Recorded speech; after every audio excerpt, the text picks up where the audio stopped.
what our fight was about. They don't consider themselves a part of it. They want to be free.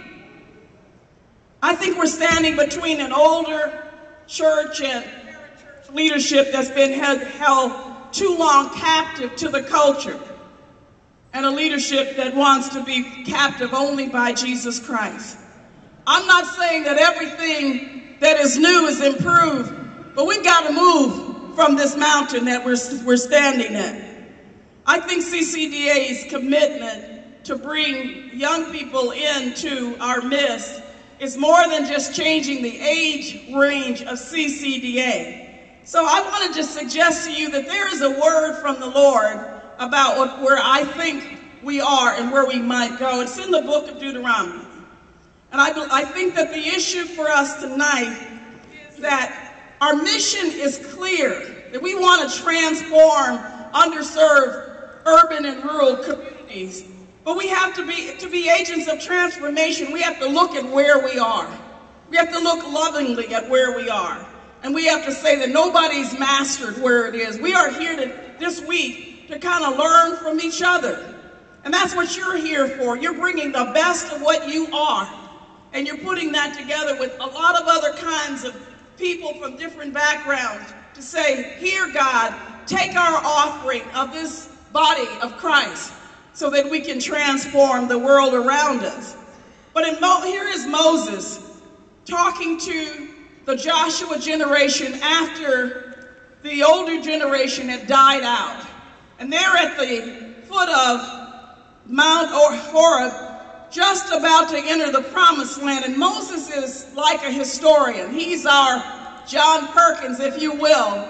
And he is he's rehearsing with the new generation some of the pitfalls and some of the problems that the older generation encountered so that they will avoid them. And I love this message in Deuteronomy 1, verses 6 and 8. He says, you have stayed long enough at this mountain. Break camp and advance into the hill country of the Amorites. Go on all the neighboring people in the Arabah, in the mountains, in the foothills, in the Negev, and along the coast to the land of the Canaanites, and to Lebanon, as far as the great river, the Euphrates.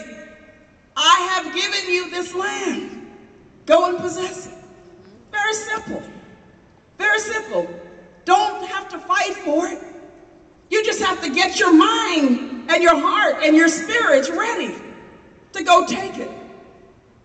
So what he's basically telling us, I would suggest to you for the short time that I have, is they left Egypt physically, but not mentally. They were in the world, but they looked more like the world than the world. Their marriages, their families, their children, their homes, the relationships that they had, their churches, their homogeneous churches looked just like the world. Apartheid on Sunday morning, just like the world. There was no different. No one who didn't see them carrying one of their 3 or 4 different translations of the Bible would know that they love Jesus. Or their, as Tom Skinner used to say, their honk, if you love Jesus sign on the back of their car. People would not know in their workplaces that they were Christ's own. So they left Egypt physically, but they were captive to the culture. And so it wasn't the distance that kept them in the wilderness that long. It was their heart. And that's what God is calling us to examine, CCDA. Examine our hearts. Oh, we know how to do community development. We know how to organize health clinics and youth ministries and the like. But the issue is that God is not calling us individually. He's calling us as a collective. He's calling us as a community.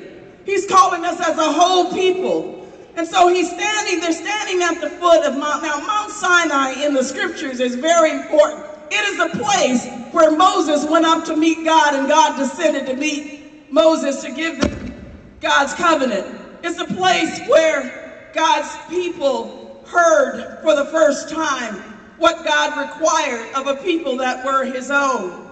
And so what God is basically saying to them in this, I can take anybody into the promised land. But I don't want to I want to take a people who are sold out, who have no other agenda, who are passionate about my word, who know that they are stewards and not owners of their lives, who've given it all up to follow me, who have nothing that the world wants of them. They have decided that the world has nothing of value to them.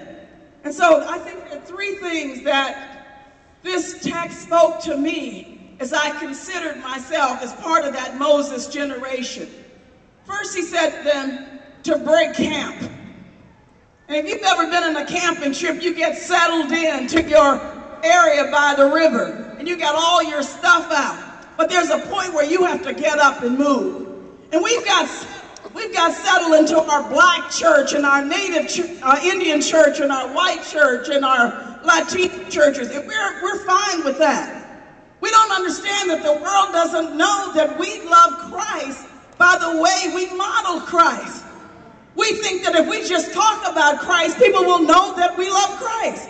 He says, I know that you're my disciples by the way you love one another.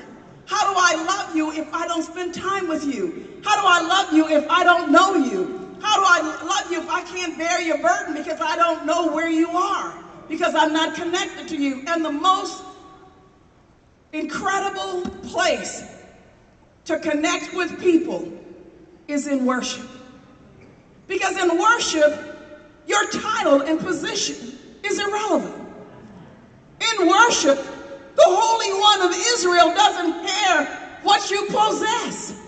In worship, at the foot of the cross, we are all equal. So some people would say, it really doesn't matter as long as we just don't hate each other. It doesn't matter just so long as we operate differently, as we're in ministry together. There is something about hanging out and spending time together that calls us to know one another. I don't know your culture. I don't know how to confirm you. So we have to get up from the captivity of the past, this isolation, this being my ministry versus your ministry, competing in essence with each other in a world that none of us can own. In other words, if we had all the money in the world in our one ministry, we could never deal with the sin in the world by ourselves. We cannot function apart from our collective. We need each other more than we know we need each other. And CCDA must become the place where we learn how to love and depend upon one another. Esther had to get up from wanting to be beauty queen to learn how to be liberator. Jeremiah had to get up from thinking he was too young. There's nobody too young to serve the Lord. Isaiah had to get up from believing he was the only one left to do God's will. Paul had to get up from persecuting followers of Christ to become a Christ's major followers. And Peter had to get up from his bigotry to understand that only by being reconciled to brothers and sisters who do not look like me can I obey Christ. I believe that God is calling us together from the world's definition of success to break camp from the past, from judging one another by being in our separate groups, from fearing diversity. Oh, we've come here with a lot of fear. We need to own that fear. Own it and say, God, here, take it. We can't use it anymore. It's stopping us from reaching our young people. Do you understand that kids who kill each other on national television or who burn each other in schools do not see a loving community that breaks that yoke of hatred and self-hatred? And there's nothing about what we say that can break that yoke except our obedience to God. So we've got to get up from some of our old ways.